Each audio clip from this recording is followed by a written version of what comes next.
ನಮಸ್ಕಾರ. ಇದೀಗ ನೀವು ನೋಡ್ತಿದ್ದೀರಾ ಉಪ್ಪೆ ನ್ಯೂಸ್. ನಾನು ನಿಮ್ಮ ಪ್ರಿಯಾ. ಇನ್ನು ಬೀದರ್ ಜಿಲ್ಲೆಯಲ್ಲಿ ದಿನಾಂಕ 4/8/2024 ಶ್ರಾವಣ ಅಮಾವಾಸ್ಯೆ ಪ್ರಾರಂಭವಾಗಿದ್ದು ಭಕ್ತರು ದೇವರ ಮೊರೆ ಹೋಗ್ತಿರುವುದು ತುಂಬಾನೇ ವಿಶೇಷವಾಗಿದೆ. ಇನ್ನು ಈ ಭಕ್ತರು ಸಾಲು ಸಾಲಾಗಿ ಪಾಪನಾಶ ದೇವಸ್ಥಾನದಲ್ಲಿ ನಿಂತಿರುವುದು ತಾವು ನೋಡಬಹುದಾಗಿದೆ. ಇನ್ನು ಈ ಬಾರಿ 5 ಸೋಮವಾರಗಳು ಬಂದಿದ್ದು ತುಂಬಾನೇ ವಿಶೇಷವಾಗಿದೆ. ನಾಳೆಯಿಂದ ಅಂದರೆ ದಿನಾಂಕ 5 ಸೋಮವಾರದಿಂದ ಕವಾಡಿಗಳ 2ನೇ ವರ್ಷ ಕೂಡ ಪ್ರಾರಂಭವಾಗ್ತಿದೆ. ಇನ್ನು ಶಿವನಿಗೆ ಸತತವಾಗಿ ಪೂಜೆ ಅರ್ಚನೆ, ಮಹಾಭಿಷೇಕ, ಅಲಂಕಾರ, ಬಿಲ್ವಪತ್ರೆಯ ವಿಶೇಷ ಪೂಜೆಯನ್ನು ಕೂಡ ಸಲ್ಲಿಸಲಾಗುತ್ತೆ. ಹಾಗೂ ಸರಿ ಸುಮಾರು 200 ಜನ ಕವಾಡಿಗಳು ಕೂಡ ಈ ವರ್ಷ ಬರ್ತಿದ್ದಾರೆ. ಇನ್ನು ಶ್ರಾವಣ ಮಾಸ ನಿಮಿತ್ತವಾಗಿ ಸಾಕಷ್ಟು ದೂರದಿಂದ ಸಾವಿರಾರು ಭಕ್ತಾದಿಗಳು ಬರ್ತಾರೆ. ದೇವರ ದರ್ಶನವನ್ನ ಪಡೆದು ಪುನೀತರಾಗ್ತಾರೆ.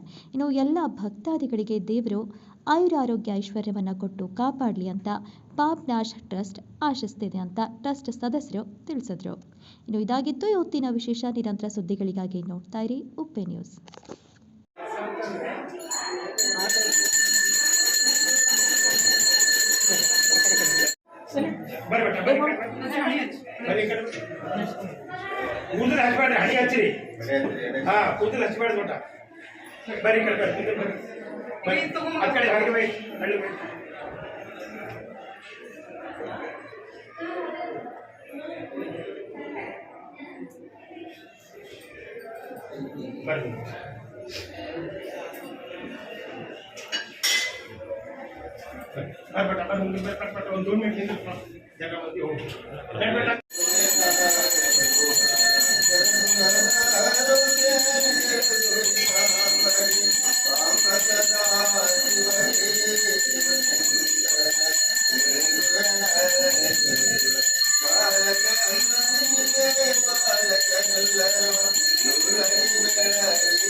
ಮಾತಾಡೋದು ಇವತ್ತು 4ನೇ ತಾರೀಕು ಮೊದಲನೇ ಅಮಾವಾಸ್ಯೆ ಇದೆ.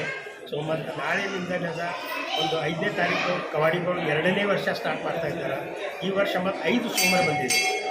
5ನೇ ತಾರೀಕಿದೆ, 12ನೇ ತಾರೀಕು, 17, 19 ಟೋಟಲ್ ಹೀಗೆ 5 ಸೋಮವಾರ ಬಂದಿದೆ. ಸುಮಾರು 200 ಜನ ಕವಾಡಿದವರು ಬರ್ತಾ ಇದ್ದಾರೆ. ಈ ವರ್ಷ ಲಾಸ್ಟ್ ಇಯರ್ ಹಾಕಿ ಒಂದು 120 ಇದ್ದರು. ಈ ವರ್ಷ 200 ಮ್ಯಾಲೆ ಬರ್ತಾ ಇದ್ದಾರೆ. ಈಗ 2 ಗಂಟೆಗೆ ಬಂದು ಮೀಟಿಂಗ್ ಇಟ್ಟಿದ್ದೇವೆ ಎಲ್ಲರಿಗೂ.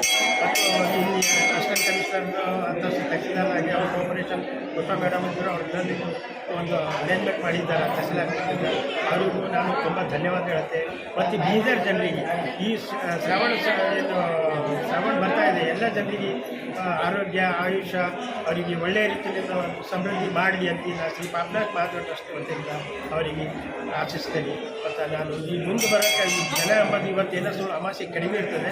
ಸೊ ನಾಳೆ ಸೋಮವಾರದಿಂದ ಮತ್ತು ಸುಮಾರು ಜನ ಇರ್ತಾರೆ, ಲಕ್ಷಾಂತರ ಜನ ಬರ್ತಾರೆ. ಅವ್ರಿಗೆ ಆಗೋದು ಮತ್ತು ದಿನಾಲೂ 9 ಗಂಟೆ ಭಜನೆ ಇದೆ, 7 ಗಂಟೆಯಿಂದ 11 ಗಂಟೆ ತನಕ ಭಜನೆ ಇದೆ. ಅವ್ರಿಗೆ ಪ್ರಸಾದ ಇದೆ ರಾತ್ರಿ. ಸೊ ಅವ್ರಿಗೆ ಎಲ್ಲ ಭಕ್ತಾದಿರ ನೆನಪಿರೋದ ಭಜನೆ ಬಂದು ಪ್ರಸಾದ ತೊಗೊಂಡು ದೇವರದ್ದು ಒಂದು ಆಶೀರ್ವಾದ ತೊಗೊಂಡು ಹೋಗಬೇಕು ಅಂತ ನನಗೆ ವಿನಂತಿ.